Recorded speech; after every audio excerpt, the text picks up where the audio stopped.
Sigamos hablando de lo que estábamos conversando, esta fuga del sicario, del crimen organizado. Para entender un poco más sobre esto, sobre este tema, vamos a tomar contacto con Daniel Johnson, director de Paz Ciudadana. Daniel, muchas gracias por estar hoy con nosotros en ¿Qué hay de nuevo? ¿Cómo estás?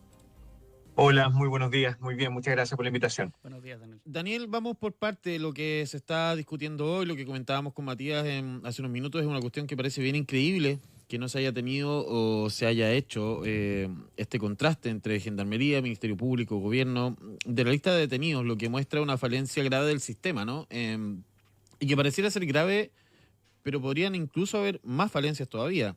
¿Qué te parece primero esto y luego qué otras debilidades tiene nuestro sistema carcelario que podría propiciar cosas como las que hemos visto esta última semana?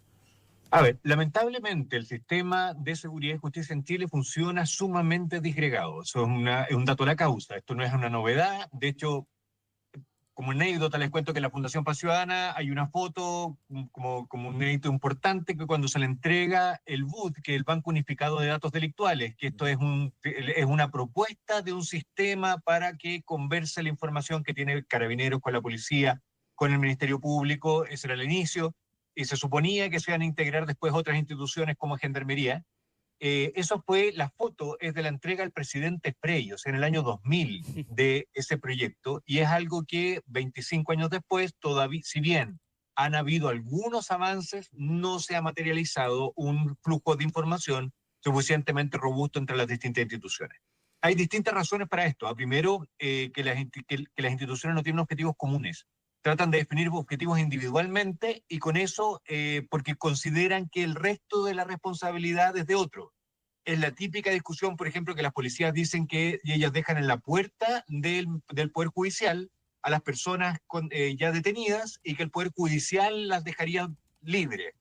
Y eso suele pasar, que se deja la libre cuando las pruebas que recaudan las mismas policías no son suficientemente robustas para poder continuar con el proceso. Entonces, ese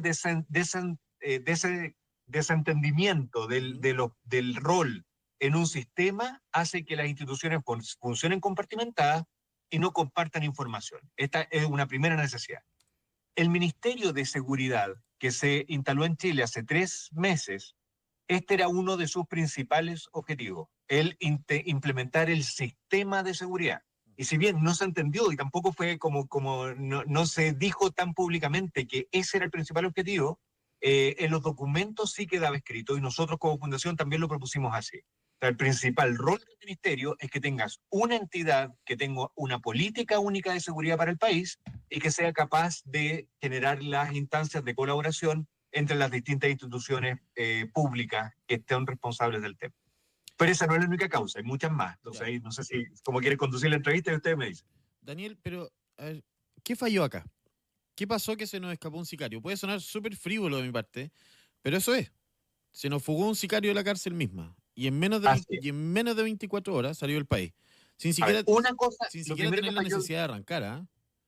perdón. Sin siquiera tener la necesidad de arrancar. O sea, así de vulnerable, así de expuestos estamos al parecer, o se puede ver como un caso particular, un hecho aislado. A ver, yo me atrevería a decir que todavía no son una cantidad generalizada. A ver, no es un hecho generalizado, no es Ujú. algo que pase con una suma frecuencia, pero es algo que nos tiene que alertar porque ya hemos hablado en la entrevista de la falta de coordinación entre las instituciones públicas que genera brechas que pueden ser aprovechadas para conseguir escapar, para conseguir menores penas, para no ser condenado, hay muchas posibilidades de aprovechamiento de las organizaciones delictuales de este tipo de brechas que se producen interinstitucionales. Ahora, hay otro problema que no podemos dejar de mirar. Gendarmería es una institución sumamente vulnerable. Ellos están en contacto directo con un conjunto importante de personas que cometieron delito y que están condenadas. Entonces están expuestos permanentemente a distintas acciones. Uno es hacer sobornados. Entonces ahí sí entra la corrupción y evidentemente eso puede ser contrarrestado de alguna manera con formación, con culturas pro probidad, etcétera. Pero no hay que dejar de ver que las organizaciones delictuales, cuando tienen miembros privados de libertad y esos miembros tienen contacto con el exterior a través de celulares o a través de visitas, eso genera un riesgo brutal para la seguridad de los gendarmes y por lo tanto para la seguridad del país. Porque esos miembros ya no pueden solo sobornar o darle algún beneficio que esté a su alcance, al alcance de la persona privada de libertad para darle al gendarme, sino que ahora tiene la posibilidad de, por un lado, darle beneficios que pueden ser mucho mayores, porque está la red delictual operando detrás, y lo más grave es que puede generarle daños mucho mayores y con eso amenazarlo. Puede tener contacto con sus hijos, con su familia, y frente a una amenaza, la probabilidad de que un gendarme no sucumba y no le dé al quien lo está amenazando el beneficio que esa persona busca es prácticamente imposible. O sea, cualquiera de nosotros, si nos amenazan con la vida de algún familiar querido, evidentemente uno no va a tomar medidas. Entonces, por eso que es tan grave la vulneración de las instituciones de seguridad y por eso que es tan grave el que tengan contacto los presidiarios con el exterior.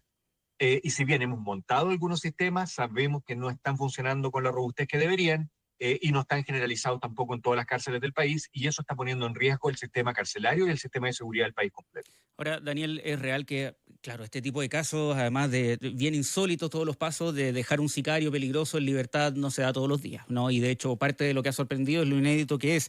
Pero sí, a propósito, quizás apunta a algo que es ya cada vez más peligrosamente común, que tiene que ver con la permeabilidad de las fronteras. Si nos vamos hacia atrás, hacia el caso del crimen del teniente Ojeda, en ese caso incluso estábamos más atentos, ¿no? Había ocurrido un secuestro, estábamos buscando a la persona, cuando parece fallecida estábamos buscando a los responsables y aún así la mayoría de los involucrados lograron salir del país y los terminamos pillando varios países más allá, ¿no? ¿Qué tan preocupante es que al parecer la red de crimen organizado puede entrar y salir del país con una facilidad que es súper alarmante? Sí, hay varias permeabilidades en el sistema que son sumamente complejas y riesgosas.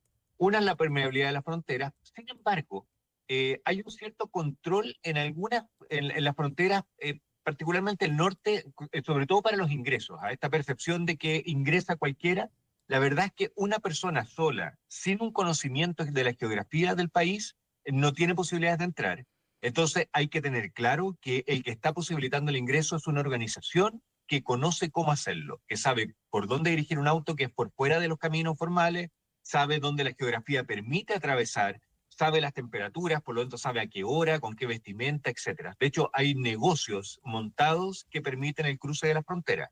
Entonces, cuando queremos desarticular esa posibilidad, esa permeabilidad, no tenemos que pensar solo en cavar fosas, en ejercicios militares o en...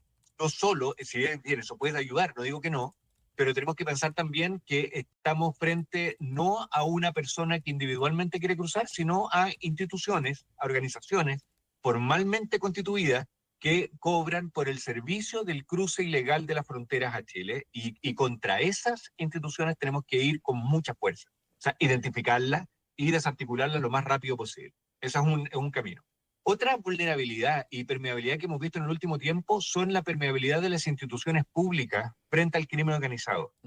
Y eso lo estamos viendo ahora. A ver, es posible. Yo quiero ser responsable y esperar que termine la investigación para sacar conclusiones. Pero hay indicios que permitirían especular hoy día, pero que esta brecha interinstitucional fue aprovechada por una organización delictual que la conocía muy bien y que tenía la posibilidad de aprovecharla. Para eso necesitas abogados, necesitas un entendimiento del sistema. No es, probablemente esto no fue casual.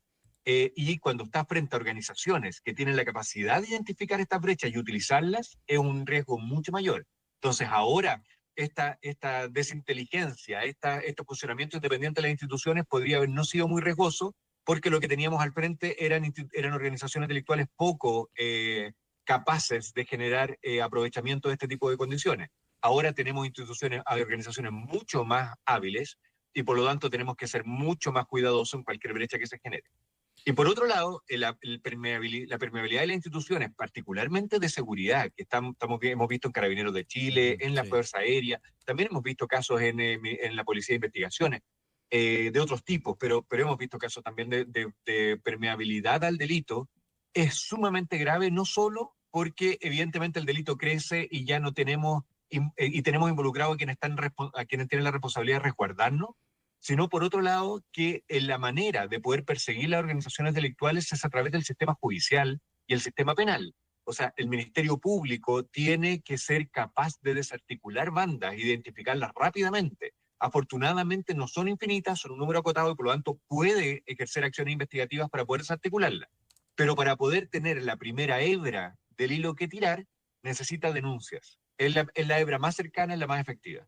Si los ciudadanos sentimos que la institución en la cual yo tengo que hacer la denuncia, que pueden ser las policías, que son mayoritariamente las policías, puede estar corrompida, evidentemente el riesgo que yo corro de denunciar es muchísimo más alto. Ya no denuncio en un lugar seguro.